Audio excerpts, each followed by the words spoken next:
ফজর করে কাজা এমন তো হতে পারে তোমার জোহরে জানাজা।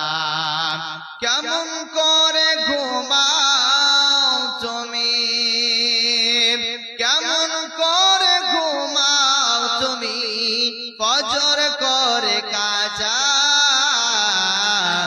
এমন তো হতে পারে তোমার জোহরে জানাজা।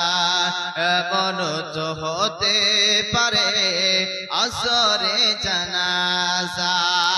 মুসলিম হয় না জন্ম নিলে মুসলমানের ঘরে, কাফের মুমিন টপাটা হয় সালাতের উপরে মানব সালাতের